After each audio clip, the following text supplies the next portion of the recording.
Assalamualaikum warahmatullahi wabarakatuh. Saya Fahmi, saya akan menyampaikan materi tentang impor. Impor adalah memasukkan barang ke dalam daerah pabean. Barang yang akan dimasukkan ke dalam daerah pabean diperlakukan sebagai barang impor dan terutang bea masuk, sebagaimana dalam pasal 1 ayat 1 Undang-Undang Nomor 10 1995 JOB dan Undang-Undang Nomor 17 Tahun 2006. Menurut Paujiah, impor adalah proses pembelian barang atau jasa asing dari suatu negara ke negara lain. Impor barang secara besar umumnya membutuhkan campur tangan dari bea cukai di negara pengirim maupun penerima. Jadi, impor adalah bagian penting dari perdagangan internasional. Adapun selanjutnya, perizinan barang impor. Menurut Paujiah, untuk melakukan kegiatan impor, perorangan atau perusahaan harus memiliki persyaratan sebagai berikut. Yang pertama, legalitas perusahaan. Perusahaan yang ingin melakukan kegiatan impor harus memiliki status legal yang sah, seperti PT atau CP. Ini menunjukkan bahwa perusahaan tersebut terdaftar dan diakui secara hukum. Nomor 2. API, angka pengenal impor. API adalah kode unik yang diberikan kepada importir oleh pemerintah. Kode ini berfungsi sebagai identitas importir dalam sistem perdagangan internasional. Nomor 3. NIK, nomor induk kepabeanan. NIK adalah nomor identitas yang diberikan kepada perusahaan atau individu yang sering melakukan kegiatan kepabeanan, termasuk impor. Keempat, perizinan khusus. Selain 3 persyaratan di atas, seringkali ada perizinan khusus yang dibutuhkan tergantung jenis barang yang akan diimpor. Misalnya, barang makanan membutuhkan sertifikat kesehatan, sementara barang elektronik mungkin memerlukan sertifikasi standar. Adapun tujuan perizinan kegiatan impor sebagai berikut. Yang pertama, mencegah masuknya barang ilegal.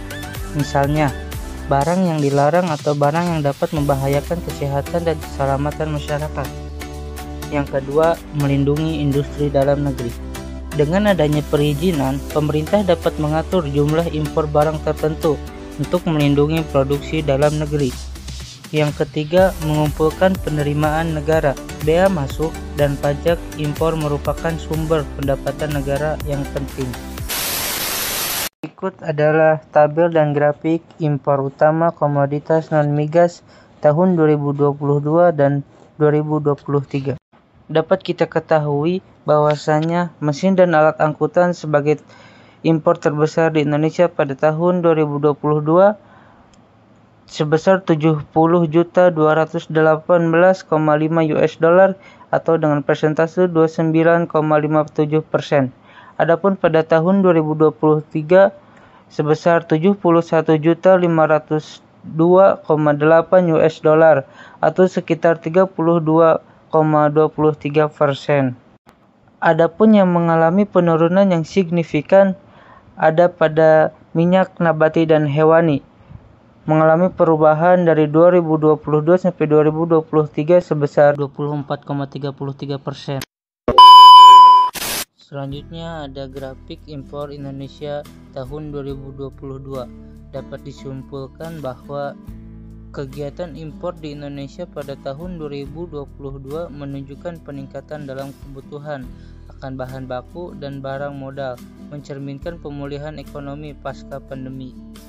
Kategori bahan mentah menunjukkan pertumbuhan yang kuat yang mungkin terkait dengan kebutuhan industri untuk meningkatkan kapasitas produksi, terutama dalam mesin dan alat angkut sebesar 29,57%. Selanjutnya ada grafik impor Indonesia tahun 2023. Data tahunan menunjukkan adanya penurunan dalam hal mengkonsumsi pada masyarakat di Indonesia. Hal tersebut menyebabkan adanya permintaan yang menurun dalam nilai dan volume impor.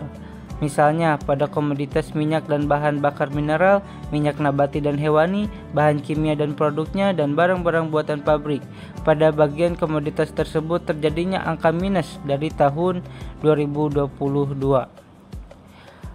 Jika dibandingkan dengan tahun sebelumnya, nilai impor tahun 2023 menunjukkan penurunan di beberapa kategori, terutama dalam bahan makanan dan barang konsumsi. Ini dapat diindikasikan oleh menurunnya permintaan domestik serta perubahan dalam pola konsumsi masyarakat. Jadi kesimpulannya adalah impor Indonesia tahun 2023 mengalami penurunan dibandingkan tahun sebelumnya. Sektor mesin dan alat angkutan masih menjadi kontributor utama, namun terdapat penurunan pada beberapa komoditas seperti bahan bakar, mineral, dan bahan kimia.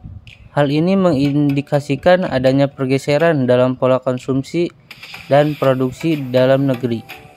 Impor Indonesia tahun 2023 menunjukkan adanya diversifikasi komoditas meskipun masih bergantung pada beberapa negara pemasok utama.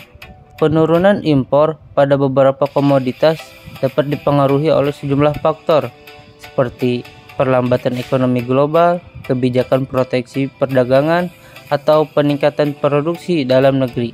Struktur impor yang masih bergantung pada barang modal dan bahan baku mengindikasikan pentingnya upaya untuk meningkatkan nilai tambah produk dalam negeri dan mengurangi ketergantungan pada impor. Jadi, pemerintah perlu memperhatikan kebijakan yang dapat mendorong substitusi impor, meningkatkan daya saing produk dalam negeri, dan memperkuat rantai pasok.